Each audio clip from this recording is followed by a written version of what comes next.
पहली चिंता से शुरू हुआ कि संतान नहीं है, पुत्र नहीं है, वह चिंता खत्म हुई। आगे की चिंताएं शुरू हो गई। विवाह योग्य हो गए हैं तो कोई योग्य कन्या मिलनी चाहिए ताकि विवाह हो, इस बात की चिंता।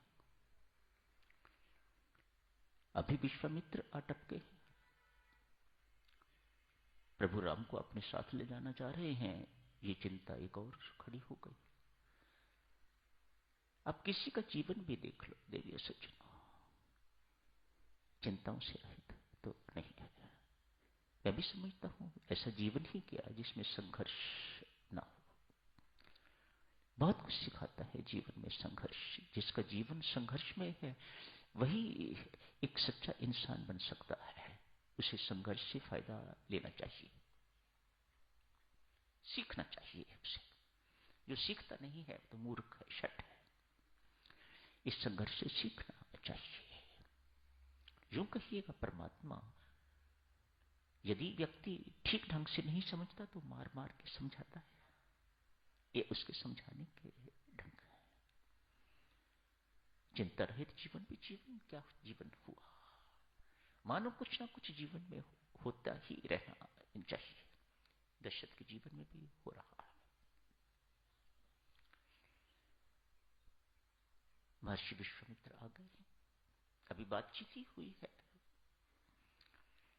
मन में ऐसा संकल्प ही उठा है, मेरे पुत्र विवाह योग्य हैं, इनके विवाह का कुछ करना चाहिए। मैं इन्हें विवाहित देखना चाहता हूं, अपनी बहुएं देखना चाहता हूं। बहुएं आ जाएंगी तो फिर चिंता खड़ी हो जाएगी, मैं पौत्र देखना चाहता हूं। किसकी चिंता खत्म होती है? किसी की नहीं, बनी रहती है, कुछ ना कुछ बना रहता है। महर्षि विश्वामित्र से स्वागत हुआ, प्रणाम, अपने साथ सिंहासन पर बिठाया है। कैसी भारतीय संस्कृति है, कैसी संस्कृति है, उच्च संस्कृति। संत को राजा अपने साथ बिठाते हैं।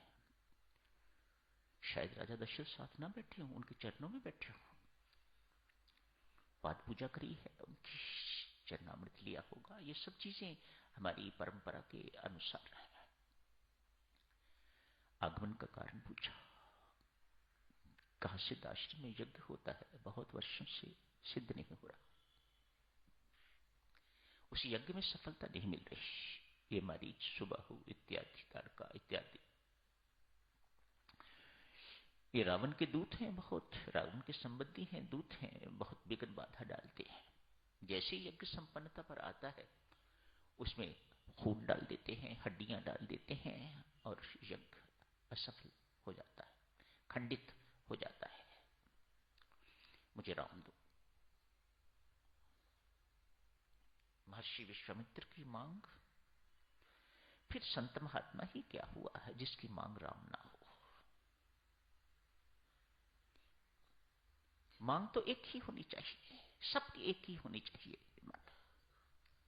वह राम, राम चाहिए, राम के अतिरिक्त कुछ नहीं चाहिए। जो इस मांग पर दृढ़ रहता है, सुदृढ़ रहता है, उसे एक ना एक दिन राम खोजते खोजते मिलेंगे।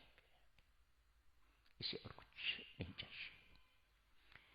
राजा दशरथ हर प्रकार के प्रलोभन देते हैं,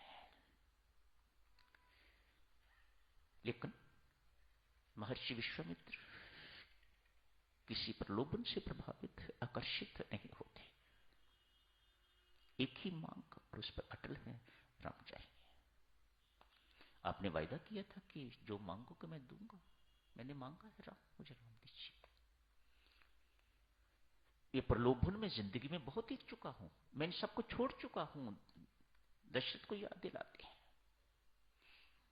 समय हो गया है सार्वजनिक, कल आगे चर्चा जारी रखेंगे।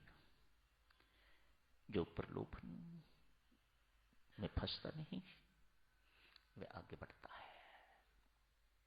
जो प्रलोभनों में फंस गया वह पीछे हटता जाता है या वहीं टिका रहता है जहां था। आगे प्रलोभन एक पग नहीं बढ़ने देते।